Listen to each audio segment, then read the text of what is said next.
তো আমরা এখন দাদার সাথে ভিতরে যাব। আসো দাদা, ভালো আছেন?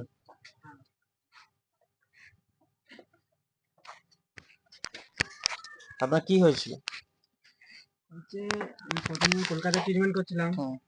ওখানে ১ বছর ট্রিটমেন্ট করেছি। ১ বছর ট্রিটমেন্ট করার পরে ওখানে যখন কোমরে বন মেরে করলো।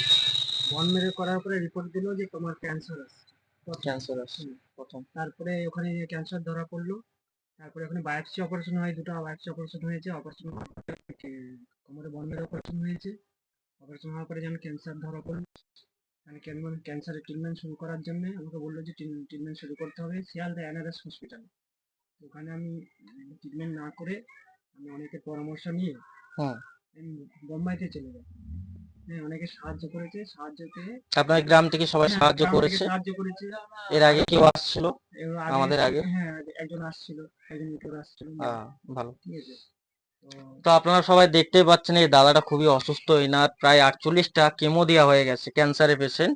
তো এই কেমোগুলো এক একটা দিতে গেলে অনেক টাকা খরচা আছে। ইনি ফ্যামিলির মধ্যে এনার ছোট বাচ্চা আছে একটা, আর দিদি আছে। কোনো রকম ভাবে চলে। এনাদের আর্থিক অবস্থা খুবই খারাপ। আপনারা যে যেরকম পারবেন সাহায্য করবেন। ফোন পে স্ক্যানার দিয়ে দেবো, আপনারা যে যেরকম পারবেন সাহায্য করবেন। আপনাদেরকে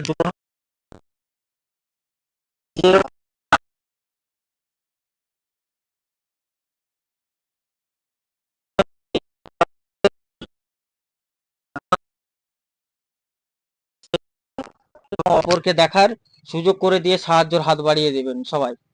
আর বান্দা আছে কিছু বলবে আমাদের সাথে, ঠিক আছে? আসসালামু আলাইকুম বন্ধুরা, তোমরা দেখতেই পাচ্ছ আজ আমরা এই দাদার কাছে আসছি।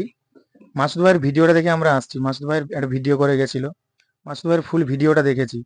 ওইখানে ফুল ভিডিওটা দেখার পরে আমাদের ভীষণভাবে একটা মন থেকে খারাপ লাগলো যে এখনকার এই যুগে ২০,০০০ টাকার জন্য দাদারা যেতে পারছে না মুম্বাই, ক্যান্সারের পেশেন্ট।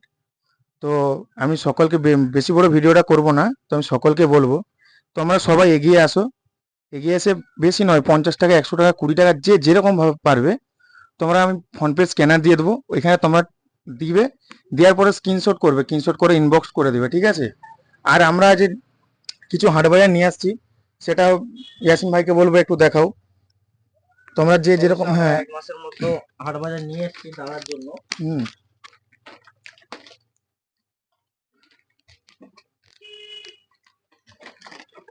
আচ্ছা, এর মধ্যে সব আছে তো? অসুবিধা নেই, তাহলে করুন ঠিক না, আছে, কাট এর করে মধ্যে দেবো। আমরা সবকিছু ঢুকে নিয়ে আসছি। চাল থেকে 1 মাসের বাজার যা লাগে সমস্ত কিছু এখানে রেখে দিয়েছি। দিদিকে দাদাকে দিয়ে যাচ্ছি। এবং কি মানুষটা দুবেলা দুমুঠো যে খাবে সেরকম সুযোগটুকুনও পাচ্ছে না কোথাও।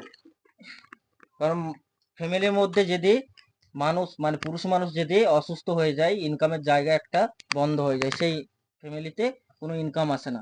কেউ সাহায্য করবে একদিন 2 দিন, বারবার করবে না। তো আমরা আছি, আমাদেরকে বলেছে আমরা যতটুকুন পারবো এই দাদাকে সাহায্য করে যাব। যতটুকুন পেরেছি দিয়েছি। এবং আমরা আমাদের কাছ থেকে কিছু দেব। এমন একটা ছোট বাচ্চা আছে, দেখতে পাচ্ছেন। এই বাচ্চাটার মুখ দেখে আপনারা কিছু দেবেন। কি নাম তোমার মা? রিমি মন্ডল। তুমি কিছু পড়ো? শিশু আনে। ক ভাই বোন তোমরা? 2 বোন। তুমি বড়? তুমি ছোট। বড় দিদি আছে? আচ্ছা, দিদি আছে। আপনার বাড়ি এখানে? বাপের বাড়ি এখানে না? মেদিনীপুর, সংকেতল। আচ্ছা। তো দেখতে পাচ্ছেন আপনারা কতটুকু অসহায় হলে এরকম আমাদের কাছে খবর দিই। আপনারা যতটুকুন পারবেন দিয়ে সাহায্য করবেন।